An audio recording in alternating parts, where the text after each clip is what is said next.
ஓம் வாராகி தாயே போற்றி.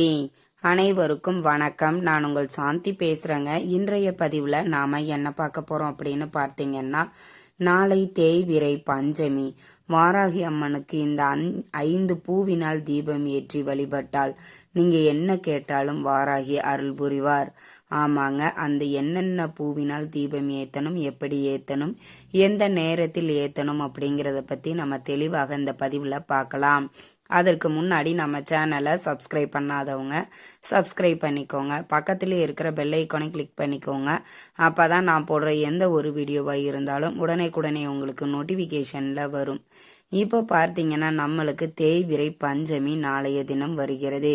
இந்த பஞ்சமி திதியில் வாராகி அம்மனை யார் ஒருவர் வழிபாடு செய்கிறார்களோ அவர்களுடைய குடும்ப வாழ்க்கையிலையும் சரி, அவர்களுடைய பிரச்சனைகளிலிருந்தும் சரி, வாராகி அன்னை பெரிய ஒரு மாற்றங்களை ஏற்படுத்துவார். பொதுவாகவே நம்மளுக்கு மாதத்தில் 2 பஞ்சமி வரும். ஒன்று வளர்பிறை பஞ்சமி, இன்னொன்று தேய்பிறை பஞ்சமி. தேய்பிறை பஞ்சமி அன்று நம்மளுடைய கஷ்டங்கள், கடன்கள், பிரச்சனைகள் அனைத்தும் தேய்ந்து கரைந்து காணாமல் போகணும் அப்படிங்கிறதற்காக தேய்பிறை பஞ்சமி அன்று நாம வாராகி அம்மனை வழிபாடு செய்வோம். அப்படி நம்முடைய பிரச்சனைகளிலிருந்தும் சரி, நம்மளுடைய கடன்களிலிருந்தும் சரி, நம்மளுடைய பண பிரச்சனைகளிலிருந்தும் சரி, நான் சொல்லக்கூடிய இந்த ஒரு தீபத்தை நாளைய தினம் நீங்க வாராகி அம்மனுக்கு ஏற்றி வழிபாடு செய்யுங்க. கண்டிப்பா நீங்க என்ன கோரிக்கையில் தேவைகள் முன்வைக்கிறீங்களோ அது வாராகி அன்னை கண்ணை மூடிட்டு நடத்துவாள். அவ்வளவு ஒரு அற்புதமான வாராகி அம்மனுக்கு பிடித்த ஒரு சூட்சுமமான ஒரு தீபத்தை தான் நான் சொல்ல போறேன். அது என்ன தீபம், எந்த நேரத்துல ஏத்தணும் அப்படின்னா, நீங்க நாளைய தினம் இரவு 8 to 9 அப்படிங்கிற நேரத்தை கணக்கெடுத்துக்கோங்க. ஏற்கனவே நான் சொன்ன மாதிரி தாங்க, வாராகி அம்மன் ஒரு இரவு நேர தேவதை. அவங்களுக்கு நேரம் செல்ல செல்ல தான் சக்திகள் அளவில்லாமல் பெருகும். அதனால அந்த 8 to 9 அப்படிங்கிற நேரத்தை நீங்க தேர்வு செய்து கொள்ளுங்கள். அதே மாதிரி செவ்வாய் ஹோரையும் நாளை இந்த 8 to 9 அப்படிங்கிற நேரத்தில் அமைகிறது. அதனால அந்த நேரத்துல நாம செய்யக்கூடிய பூஜைகள், வழிபாடுகள், பரிகாரங்கள் அனைத்திற்குமே நம்மளுக்கு 2 மடங்கு பலன்கள் அதிகமாக கிடைக்கும். சரி, இப்ப 8 to 9 அப்படிங்கிற நேரத்துல என்ன செய்யணும்? உங்க வீட்டுல வாராகி அம்மனின் விக்கிரகம் இருந்தால் கண்டிப்பாக அபிஷேகம் செய்ய வேண்டும். இல்லைங்க, நாங்க படம் மட்டும்தான் வச்சிருக்கிறோம் அப்படின்னா நல்லா முழுவதுமா சுத்தம் பண்ணி மஞ்சள் குங்குமம் பொட்டு வச்சு நல்ல வாசனை உள்ள மலர்களால் அலங்காரம் பண்ணிக்கோங்க. சிகப்பு நிற மலர்கள் அம்மனுக்கு ரொம்ப பிடித்தது. செம்பருத்தி, செவ்வரளி, இந்த மாதிரி வாய்ப்பு இருக்குது, கிடைக்குது அப்படின்னா அவங்க வாங்கி வச்சுக்கோங்க. எங்களுக்கு இல்லை, கிடைக்கல அப்படிங்கிறவங்க வாசனை நிறைந்த மலர்களால் நல்லா அலங்காரம் பண்ணிக்கோங்க. நெய்வேத்தியமாக பூமிக்கு அடியில் விளையக்கூடிய கிழங்கு வகைகள், வேர்க்கடலை, இல்லைன்னா மாதுளை பழத்தில் நெய் தேன் கலந்து நீங்க வைக்கலாம். ரொம்ப சிறப்பு வாய்ந்தது. அதற்கப்புறமாக பார்த்தீங்கன்னா, இப்ப நான் சொல்லக்கூடிய இந்த தீபத்தையும் நீங்க மறக்காம ஏத்தி வச்சிடுங்க. என்ன தீபம் அப்படின்னா, உங்களுக்கு இந்த தீபம் ஏற்றுவதற்கு ஒரு 5 வகையான பூக்கள் தேவைப்படும். அதனால அதை இன்றைய முடிந்த வரைக்கும் பறித்து வச்சுக்கோங்க. அது என்னென்ன பூக்கள் அப்படிங்கிறத ஒன்னொன்னா பார்க்கலாம்.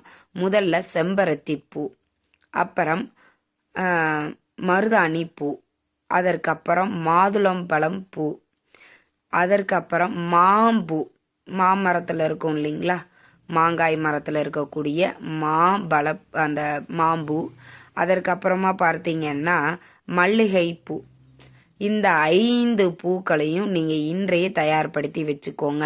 அப்படி இல்லைன்னா நாளைக்கு இரவு 8 to 9 அப்படிங்கிறதுனால நாளைய நேரத்தில் உங்களுக்கு டைம் இருக்குது அப்படின்னா நாளையும் நீங்க ரெடி பண்ணி வச்சுட்டு ஒரு பூஜைக்குண்டான தட்டு எடுத்துக்கோங்க. இந்த 5 பூக்களையும் அதற்கு தட்டு மேலே வச்சுட்டு அதற்கு மேலே பார்த்தீங்கன்னா 5 முக விளக்கு இருக்கும். இப்போ ஒரு அகல் விளக்கிலே 5 திரி போட்டு ஏற்றக்கூடிய 5 முக விளக்கு இருக்கும். நீங்க அதை கடைகளில் விளக்கு விற்கிற கடைகளில் மண் அகல் விளக்கு தான், அது வாங்கி 5 சிகப்பு நிற திரிகள் போட்டு எண்ணெயோ நெய்யோ ஊற்றி இந்த தீபத்தை நீங்கள் ஏற்ற வேண்டும். இந்த 5 பூக்கள் கண்டிப்பாக வேண்டும். உங்களுக்கு 1-2 பூக்கள் எனக்கு கிடைக்கல, நாங்கள் வெளிநாட்டில் இருக்கிறோம், இல்லை நாங்கள் சிட்டியில் இருக்கிறோம், எங்களுக்கு இந்த பூக்கள் கிடைப்பது ரொம்ப அரிது அப்படின்னீங்கன்னா என்னென்ன பூக்கள் உங்களுக்கு கிடைக்குதோ அதை கொண்டு நீங்கள் இந்த தீபத்தை ஏற்றி வழிபாடு செய்யுங்கள். ஆனால் இந்த 5 பூக்களும் கிடைக்கிறவங்க ரொம்பவே அதிர்ஷ்டசாலி தான் நான் சொல்லுவேன். இந்த 5 பூக்களை வச்சு தீபம் ஏற்றி நீங்கள் வாராகி அம்மனை வழிபாடு செஞ்சீங்க அப்படின்னா நீங்கள் என்ன கேட்குறீங்களோ அதை கேட்டு முடிப்பதற்குள் அருள் புரிவார் வாராகி அன்னை. அவளுக்கு மிகவும் பிடித்தமான பூக்கள் இது அனைத்துமே. மகாலட்சுமி தேவியாருக்கும் இந்த பூக்கள் அனைத்துமே பிடிக்குமாக. அம்பாளுக்கு பிடித்த இந்த பூக்களை கொண்டு நீங்கள் தீபம் ஏற்றும் போது கண்டிப்பாக உங்களுடைய தேவைகள் கோரிக்கைகள் என்னவோ அதை கண்டிப்பாக வாராகி அன்னை நிறைவேற்றுவாள். நீங்கள் வளர்பிறை பஞ்சமி அன்று எவ்வாறு வழிபாடு செய்கிறீர்களோ அதே மாதிரி தேய்பிறை பஞ்சமி அன்றும் நீங்கள் வழிபாடு செய்யணும். இப்போது நீங்கள் வளர்பிறை பஞ்சமியில் கும்பிடுற மாதிரியே கும்பிடக்கூடாது. வாராகி அம்மன் கிட்ட என்ன மாதிரி வேண்டிக்கணும்னா, என்னுடைய கடன்கள் தேய்ந்து போகணும், என் குடும்ப பிரச்சனைகள் தேய்ந்து போகணும் அப்படின்னு நீங்கள் தேய்ந்து எது குறைந்து போகணும், எது காணாமல் போகணும் அப்படின்ற விஷயத்த நீங்கள் இந்த தேய்பிறை பஞ்சமி அன்று வாராகி அன்னையிடம் வேண்டுங்கள். கண்டிப்பாக உங்களுக்கு உங்களுடைய குடும்ப பிரச்சனைகளிலிருந்தும் சரி, உங்களுடைய கோரிக்கைகள் சீக்கிரமாகவே நிறைவேறும். அவ்வளவு ஒரு அற்புதமானது இந்த 5 பூக்கள் கொண்ட தீபம். நம்மளுக்கு ஒன்றும் ரொம்ப தேடி அலைகிறதெல்லாம் என்னன்னா, ஒரு மாம்பூ கிடைக்கிறதுக்கு தான் நம்ம தேடுவோம். அதுவும் நீங்கள் மாமரங்கள் இருக்கக்கூடிய இடத்துகளில் போய் பார்த்தீங்கன்னா இந்த மாம்பூவும் இருக்கும். அதனால் சும்மா கொஞ்சமாக இருந்தாலும் போதும்.